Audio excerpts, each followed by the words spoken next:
Hello বন্ধুরা, তোমরা সবাই কেমন আছো? আশা করি সবাই ভালো আছো। আজকে আমি এসেছিলাম ফুচকা খেতে। তো এখানে করে দেখো এখন রেডি হচ্ছে। তো দাদা এখন ফুচকা রেডি করছে। তো এই ছোট ভাইটা এখন নেবে সস ফুচকা, তাই জন্য এই ছোট ভাইয়ের জন্য সস ফুচকা রেডি হচ্ছে। আর এখানে দেখো কত সুন্দরভাবে তেঁতুল জলটা তৈরি করে রেখেছে সুব্রত দাদা। আর সুব্রত দাদার হাতে কিন্তু জাদু রয়েছে। আপনারা যদি একবার ফুচকা খান তো বলবেন যে হ্যাঁ, ফুচকা খেলাম।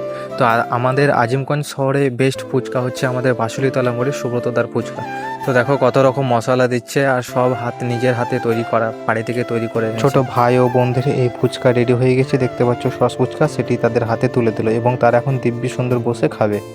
তারপর দাদা এখন তৈরি করবে দই ফুচকা, তাই হাতে দইটি নিয়ে নিয়েছে এবং ফুচকার মধ্যে দইটি ঢেলে দিচ্ছে। তো দাদা এখন একটি পাত্রে দই এনেছিল, সেটিকে এই পাত্রের মধ্যে গুলে নিল ভালো করে। তারপর দেখো কত সুন্দরভাবে দইটি দিচ্ছে ফুচকার মধ্যে। তারপর এখন দিবে দাদা সসটা হাতে নিল এবং ফুচকার মধ্যে গোল গোল করে ঘুরিয়ে সসটি দিয়ে দিল।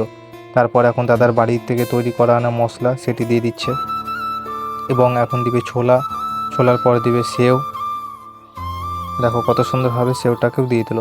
বেশ সুন্দর লাগছে, খেতেও কিন্তু মজা লাগবে। তারপর দাদা ধনেপাতা নিয়ে নিচে হাতে এবং সেটি কুচি কুচি করে দিয়ে দিল। তো এখন রেডি হয়ে গেছে দই ফুচকা। তো আপনাদের ভিডিওটা কেমন লাগলো অবশ্যই বলবে।